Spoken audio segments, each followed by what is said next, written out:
and let's talk about the emotional dynamics of conferencing. So the facilitator, you have to go to everybody involved ahead of time, right? Now, you're going into a situation where there has been harm, where there is harm. And there's harm not just to one person, there's usually harm to multiple people. And what you do is you begin to establish an emotional connection with the various people there. Might be negative, but you're establishing a connection, which begins to alter the distortion in the central blueprint where people have maximized the inhibition of affect. You're asking people, look, come share your affect.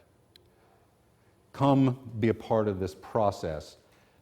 And, you know, because I'm here talking to you about it, it's going to be a mutual thing that's going to take place. And your friends are going to come, and your family's going to come, and your mother and your father are going to come. And even though everybody may fear what the heck's going to happen once the conference begins, the connection triggers a bit of a reduction in fear and shame because someone in power is showing an interest. Someone in power is trying to put some things back together and is making it clear that that's what their mission is. It's a novel situation, a conference, for almost everybody involved. And so that triggers, because of novelty, a certain amount of interest.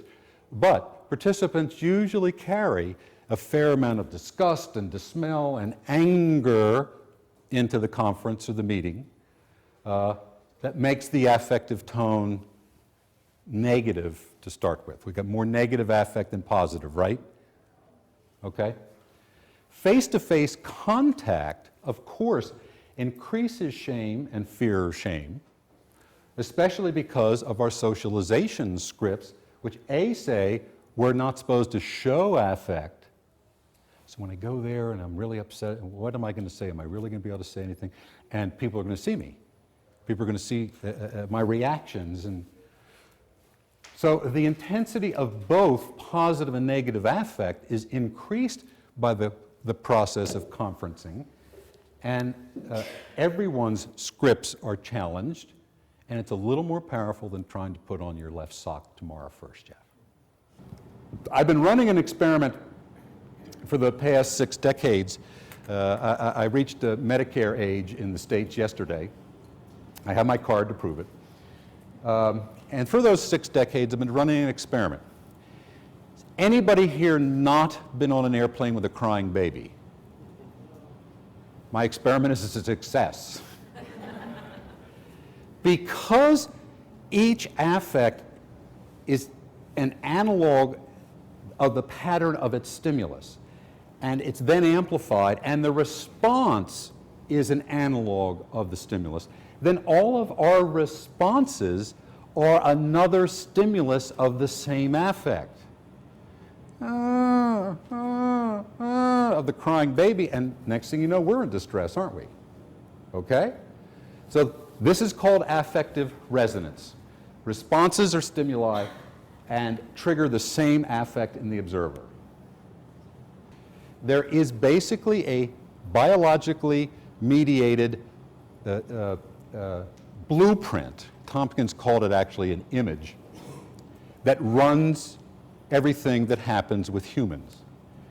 This is called the central blueprint, and it's the motivational wiring diagram that says basically, because of this, we want to maximize positive affect, minimize negative affect, minimize the inhibition of affect, in other words, be aware.